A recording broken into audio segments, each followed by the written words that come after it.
Yo, what's up mga lods? Another day, another buhay na naman po tayo. So, ngayong umaga po, ihahatid ko ang aking biyanan papunta po sa kanila sa Sabang del Gallego, Camarines Sur. So, ito pong dinadaanan po namin na to ay isa pong magandang pasyalan, joggingan. Pero karamihan po dito ay nagja-jogging umaga, hapon, gabi. Wag lang pong gabi at iba na pong jogging yung pagkagabi. So yan po, patuloy po tayo sa paglaklakbay natin. Sarap po dyan maligo. Kaso malalim, baka may buhaya. Joke po. So patuloy tayo sa biyahe, mga lods. So bali mga lods, please po na pa-follow, like, comment, and share na lang po ang ating video para masaya po tayo.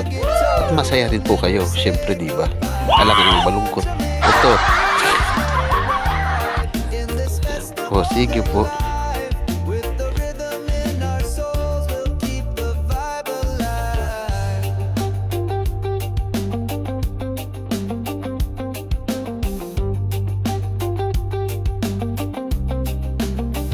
So, bali ito mga lods ay ito na po yung barangay na po ng Sabang.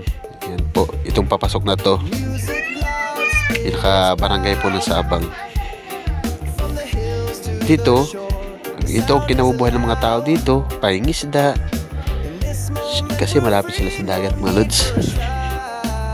Yan po yung covered court po ng barangay Sabang po mga lods.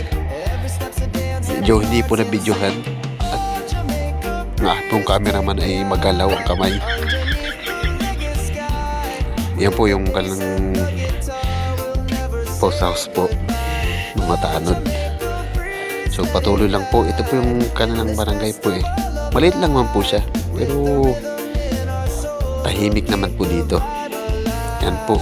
Uy, ito yung papunta na pong fishport. O yan, si Bieran mo naglalakad. So wow, ayos na pala dito. Nilagyan na ng daanan. So bali pala mga lods, ito ay halos hindi maidaan dito ang tricycle. So ngayon ginawa na nilang papasok sa tricycle para makadaan mga tricycle mga lods. Oh, yan oh, hibas na hibas mga lods oh. Ayan oh. Ayan po yung pathway nila para makapasok yung mga tricycle. Ano ng camera? Doon pa tumututok sa tubig. Ayan na po oh. Yan. Ganda po dito mga lods. Dito mga binabagsak po yung mga isda. Titingnan natin kung mayroong mga isda lods. Uy, meron nga. May nakita akong isda. Mga sariwa to lods. Yun. Tingnan natin mga lods. Uy, ganda ng isda lods. Sariwang sariwa masariwa pa sa minamahal mo. Wow.